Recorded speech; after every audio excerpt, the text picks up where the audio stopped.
AISF రాష్ట్ర కార్యదర్శి ప్రధానంగా ఈరోజు రాష్ట్ర వ్యాప్తంగా ఉన్నత విద్యలో నెలకొన్న సమస్యలను పరిష్కరించాలని డిమాండ్ చేస్తూ ఏఐఎస్ఎఫ్ రాష్ట్ర సమితి ఆధ్వర్యంలో ఉన్నత విద్యామండలి కార్యాలయం ఎదుట నిరసన కార్యక్రమం చేపట్టడం జరుగుతుంది. ప్రధానంగా ఈరోజు కూటమి ప్రభుత్వంలో కీలక నేతగా పిలువబడుతున్నటువంటి విద్యాశాఖ మంత్రి నారా లోకేష్ గారు తన సొంత నియోజకవర్గం ఏదైతే మంగళగిరి నియోజకవర్గంలో వేలాది మంది విద్యార్థుల్ని సమీకరించి నేను విద్యారంగంలో నెలకొన్న సమస్యలను పరిష్కరిస్తాను, అధికారంలోకి వచ్చిన వెంటనే 100 రోజులు ఏ సమస్య లేకుండా చేస్తానని చెప్పారు. ఈరోజు ఏ యుగలం పాద చూసుకున్నా కూడా ప్రతి సమావేశంలో జీవో నెంబర్ 70 రద్దు చేసి ప్రతి ఒక్క పేద విద్యార్థికి పీజీ విద్య దగ్గర చేస్తానని హామీ ఇచ్చారు. అధికారంలోకి వచ్చారు, జీవో నెంబర్ 70 గురించి కనీసం ప్రస్తావన లేదు. ఓ పక్క అసెంబ్లీ సమావేశాలు జరుగుతూ ఉన్నాయి. అసెంబ్లీ సమావేశాల్లో కూడా ఈ రాష్ట్రంలో వేల మంది విద్యార్థులు ఉన్నత దూరం అయిపోతున్నారు జీవో నెంబర్ 77కి, కాబట్టి రద్దు చేస్తామని చెప్పినటువంటి హామీ లేకుండా ఈ పార్టీ ఆ పార్టీని మారుకునే పరిస్థితి రాష్ట్రం నెలకొంటా ఉంది. ప్రధానంగా మేము ఏఐఎస్ఎఫ్ డిమాండ్ చేస్తా ఉన్నాం. 2021 సంవత్సరంలో నూతన జాతీయ విధానంలో భాగంగా ఆ రోజు క్యూట్ ఏదైతే కామన్ ఉమ్మడి ప్రవేశ పరీక్ష పీజీ విద్యని తీసుకొచ్చారు.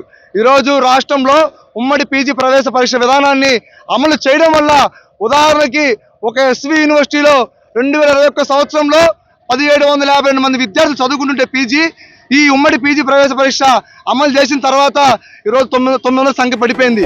అంటే దాదాపు రాష్ట్ర వ్యాప్తంగా ఏ యూనివర్సిటీ చూసుకున్నా కూడా 50% సీట్లు పడిపోయినాయి. కాబట్టి ఏఐఎస్ఎఫ్ డిమాండ్ చేస్తాను రాష్ట్ర ప్రభుత్వంలోని ఉన్నత విద్యామండలి అధికారుల్ని, మీరు గతంలో ఏదైతే ఏ యూనివర్సిటీకి ఆ యూనివర్సిటీ పరీక్ష నిర్వహించే విధానాన్ని మళ్ళీ తిరిగి ప్రారంభిస్తేనే యూనివర్సిటీ విద్యార్థులు కలకలాడుతూ ఉన్నాయి. ఈరోజు ఈ ఉమ్మడి పీజీ ప్రవేశ పరీక్ష విధానం అమలు చేయడం వల్ల నాగార్జున యూనివర్సిటీలో 80% ఉండాల్సిన సీట్లు 50కి పడిపోయినాయి. ఈ 50కి పడిపోవడం వల్ల ఈరోజు కోర్సులు మొత్తం కనుమరుగైపోతూ ఉన్నాయి. విద్యార్థులు లేక క్లాసులు మొత్తం తల్లడిల్లుతూ ఉన్నాయి. కాబట్టి ఏఐఎస్ఎఫ్గా స్పష్టంగా తెలియజేస్తూ ఉన్నాం, మీరు ప్రైవేట్ కార్పొరేట్కి అప్పచెప్పే విధంగా మోడీ ఆలోచనలు ఈరోజు ఈ రాష్ట్రంలో అమలు చేయొద్దు. కాబట్టి తక్షణమే ఉమ్మడి పీజీ ప్రవేశ పరీక్ష విధానాన్ని రద్దు చేసి ఏ యూనివర్సిటీకి ఆ యూనివర్సిటీ ప్రవేశ పరీక్ష అమలు చేసే విధంగా మీరు చర్యలు తీసుకోవాలి. అదేవిధంగా రాష్ట్ర వ్యాప్తంగా విశ్వవిద్యాలయాల్లో 76% ప్రొఫెసర్ పోస్టులు ఖాళీగా ఉన్నాయి. 76% ప్రొఫెసర్ పోస్టులు ఖాళీగా ఉంటే కనీసం ఈ రాష్ట్ర ప్రభుత్వం మారుతా ఉన్నాయి తప్ప విద్యార్థి జీవితాలు మారట్లేదు.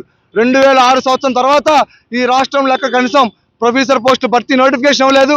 కాబట్టి ఏఐఎస్ఎఫ్గా స్పష్టంగా తెలియజేస్తా ఉన్నాం, ఈ విద్యాశాఖ మంత్రి గారి హామీల అగ్గిలో మగ్గి ఈరోజు విద్యార్థుల కళలు మొత్తం బూడిదైపోతూ ఉన్నాయి. కాబట్టి తక్షణమే ఈ డిమాండ్స్ పరిష్కరించకపోతే మాత్రం 10 రోజుల్లో ఏఐఎస్ఎఫ్గా తెలియజేస్తా ఉన్నాం, 10 రోజుల్లో రాష్ట్ర ప్రభుత్వం పునరాలోచించి ఈ మా డిమాండ్స్ పరిష్కరించి విద్యార్థులు న్యాయం చేయకపోతే మాత్రం చలో సెక్రటరీ పిలిపిస్తామని చెప్పని ఏఐఎస్ఎఫ్గా హెచ్చరిక జారీ చేస్తా ఉన్నాం.